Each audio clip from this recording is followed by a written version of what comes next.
Diario de un asustador. El podcast dirigido a quienes se dedican o quieren dedicarse profesionalmente a los espectáculos y experiencias de terror. Saludos, criaturas del Averno. Soy Sergio Moral y te presento un nuevo episodio de Diario de un asustador. Hoy vengo a hablarte acerca del personaje de texto. Este es un papel que suele estar presente en todo tipo de espectáculos de terror, pasajes, survivals, escapes, y tiene muchos conceptos a desarrollar, más allá de lo que es la interpretación actoral. Vamos a por ello.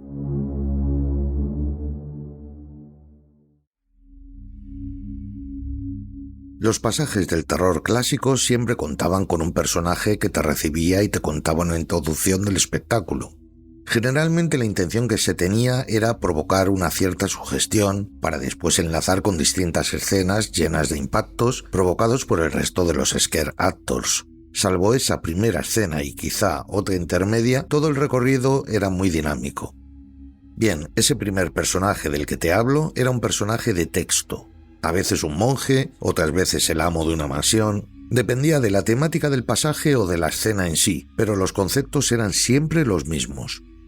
En un escape room, la importancia de este personaje es más importante aún si cabe. La interacción con cada grupo de personas tiene una duración multiplicada por 10 respecto a la duración en un pasaje del terror, en el cual el speech dura no más de 1 minuto. Por tanto, en un escape la dificultad es mayor. Aprender un guión más elaborado, estar más expuesto al público y por lo tanto a posibles fallos de acting, sin contar con todo el resto de cosas que tiene que controlar un Game Master a nivel juegos y demás. Por ello considero de vital importancia para un negocio así el hecho de que ese actor o actriz principal esté formado con unas bases sólidas y pueda desarrollar su personaje de una manera eficiente, que cale hondo a los visitantes, que eleve la calidad del show a lo más alto. Porque no olvidemos que esta es una de las más importantes cartas de presentación de tu negocio. Dependiendo de quién esté al frente en estos personajes principales, la opinión final de tu espectáculo puede variar y mucho. Recuerda que la formación no es cara, no exige un gran desembolso, y aunque su coste económico fuera elevado, seguiría mereciendo la pena. Lo que sí que te puede salir caro es contar con alguien que no esté correctamente dirigido o formado. Si no te ves plenamente preparado o con una experiencia suficiente en el sector, pide ayuda. Existen personas que llevan haciendo esto más de 20 años y que pueden asesorarte y brindarte una dirección artística genial y conseguir que la calidad de tu equipo humano sea inmejorable. Algo que quiero comentarte es que, aunque la formación actoral tiene una indudable importancia, no todos los conceptos residen en la interpretación, hablando en términos generales, sino que existen muchísimas más pautas importantes para que tu personaje de texto sea un éxito. Pautas más exclusivas de este mundillo, este nicho específico del mundo de los pasajes del terror, y que no enseñan en las escuelas de interpretación, sino que se aprenden con la práctica y la experiencia recogida en estos tipos de espectáculos. Yo siempre comento lo mismo, que cuando yo empecé en este sector, ojalá hubiera tenido una guía donde investigar, una comunidad como la que tenemos hoy en día. Hubiera sido todo mucho más sencillo, y menos doloroso en algunos aspectos también. Voy a aprovechar este programa para comentar algunas de las pautas importantes a tener en cuenta para trabajar un personaje así, hablando siempre desde la óptica de mi experiencia en pasajes del terror.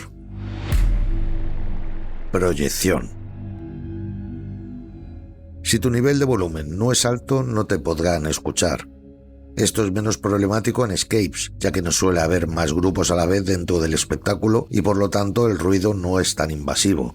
En un pasaje, sin embargo, es más complicado que puedan escucharte correctamente.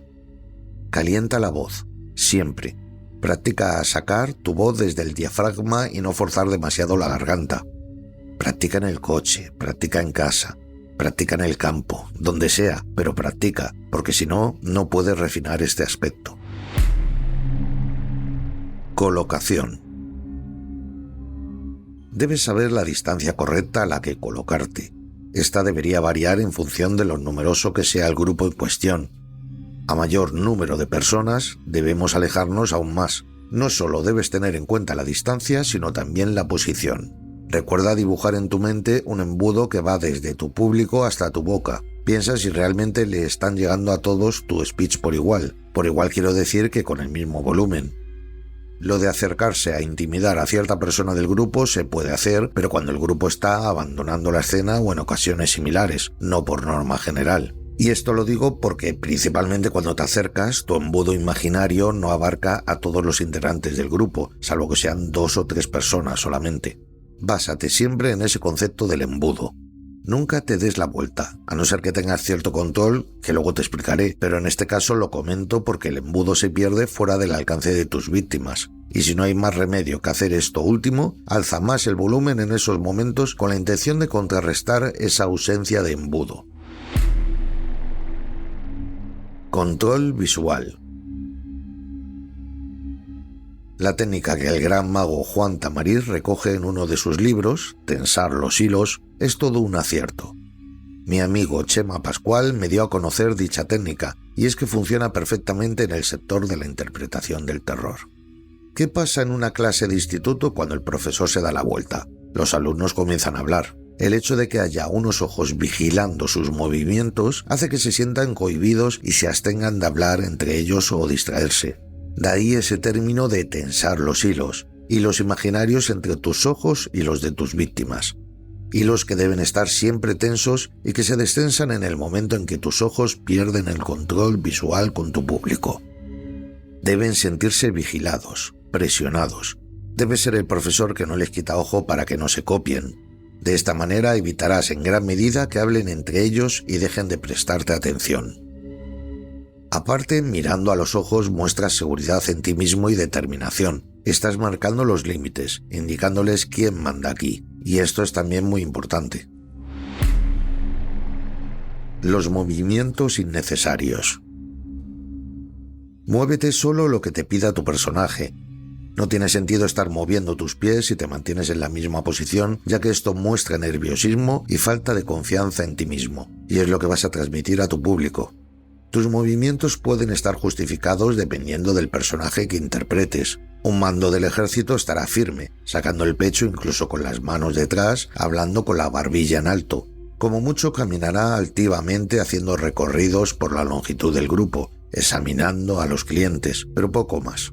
Sin embargo, un médico nervioso o loco no parará de moverse y hacer aspavientos. Una madre que ha perdido a sus hijos se moverá casi como un zombi, desganada, sin fuerzas, está abatida.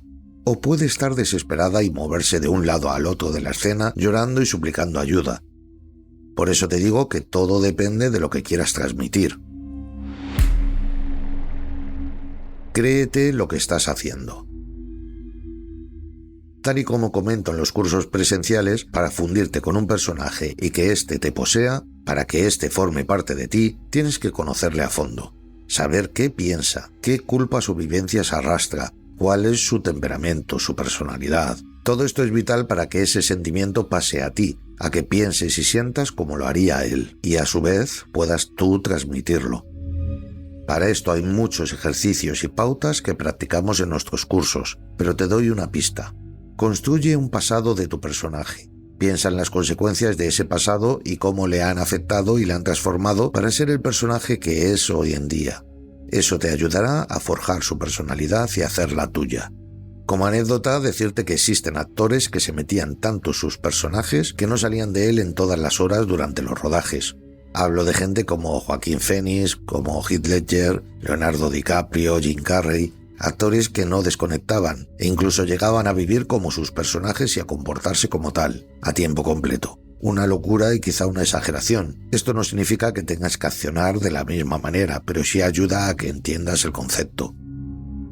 Esto es un poco como la típica persona que se cree sus propias mentiras y hace que el resto las crean también, porque su convencimiento es de tal magnitud que lo transmiten a la perfección.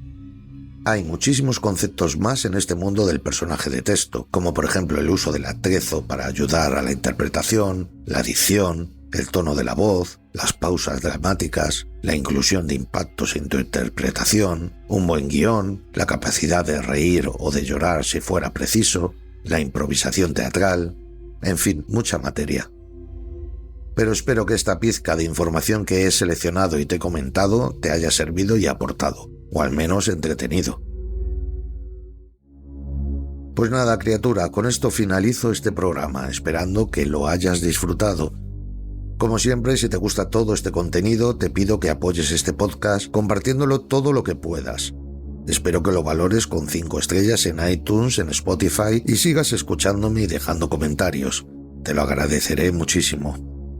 Recuerda visitar terrormakers.com, donde encontrarás muchísima formación exclusiva y una comunidad cada vez más grande de locos y apasionados por el terror. Gracias como siempre por estar ahí. Nos vemos en el próximo programa. Criaturas, que vuestros dioses os acompañen.